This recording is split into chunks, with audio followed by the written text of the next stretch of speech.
నమస్తే Chandana, welcome to great Andhra big story.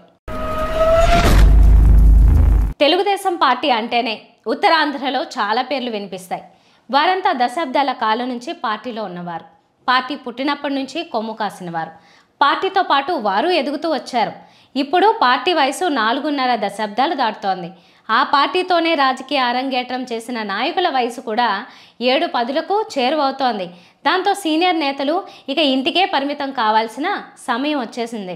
Party భావిసారథి Telugu Desam సర్వసత్తాక నాయకుడు అయిన నారా లోకేష్ ఇదే విషయంలో అన్యోపదేశంగా చెబుతున్నారు.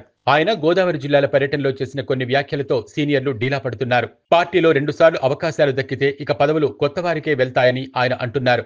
ఇప్పుడు చూస్తే టీడీపీలో సీనియర్ నేతలు అనేక మంది ఒకసారి కాదు అనేక సార్లు ఎమ్మెల్యేలయ్యారు, మంత్రులయ్యారు, కీలక పదవులు అనుభవించారు. మంత్రిగా ప్రభుత్వంలోనూ, జాతీయ ప్రధాన కార్యదర్శిగా పార్టీలోనూ అత్యంత కీలకమైన పాత్ర పోషిస్తున్న లోకేష్ పార్టీలో పదవులు, అవకాశాల గురించి ఇంత విపులంగా చెబుతున్నారంటే అర్థం చేసుకోవాల్సింది పెద్ద తలకాయలే అని అంటున్నారు. లోకేష్ తాజా పర్యటన కోసం విశాఖ వస్తే ఆయన వద్ద సీనియర్ నేతలే ఎక్కువగా కనిపించారు. గతంలో లోకేష్ నాయకత్వం అంటే విముఖత చూపించిన వారు కూడా ఇప్పుడు ఆయనతో సాన్నిహిత్యం కోరుకుంటున్నారు. మంత్రి పదవుల మీద ఆశలు పెట్టుకున్న వారు, తమకు బదులుగా వారసులను రంగంలోకి దించాలనుకునేవారు అంతా కూడా లోకేష్ జపం చేస్తున్నారు. లోకేష్ ఎక్కడికి వెళ్ళినా ఇప్పుడు వారంతా ఆయనతోనే కనిపిస్తున్నారు.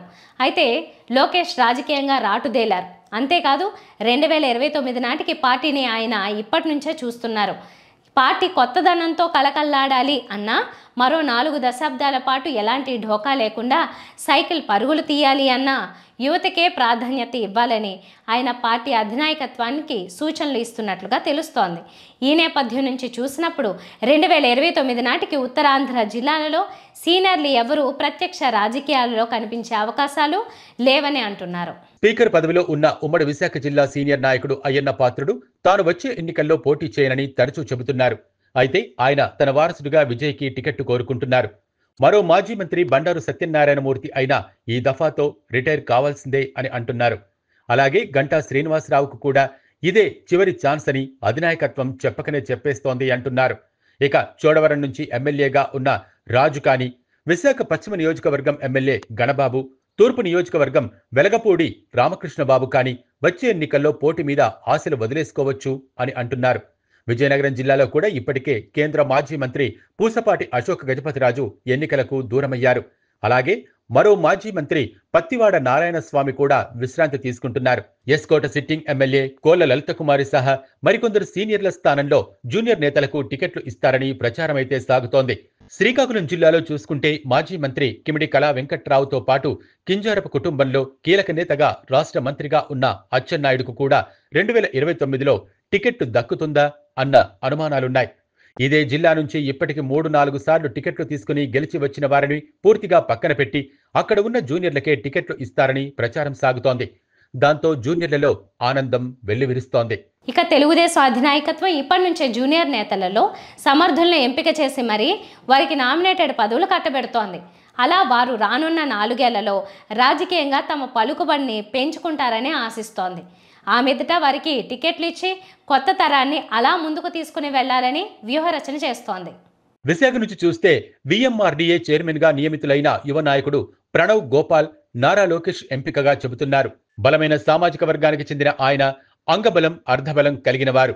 దాంతో ఆయనకు 2029లో టికెట్ ఖాయమని చెబుతున్నారు. అదేవిధంగా కీలకమైన పదవులు పొందిన మరికొందరి విషయంలోనూ అధినాయకత్వం తగిన ప్రోత్సాహం అందిస్తోంది. శ్రీకాకుళం జిల్లా నుంచి మాజీ స్పీకర్ ప్రతిభాభారతి కుమార్తె గ్రీష్మకు కూడా నామినేటెడ్ పదవి లభించింది. దాంతో ఆమెకు వచ్చే ఎన్నికల్లో టికెట్టు దక్కుతుందని, అయితే పనితీరు బాగా చాటుకున్న వారికే అన్నది కూడా ఉంది అంటున్నారు.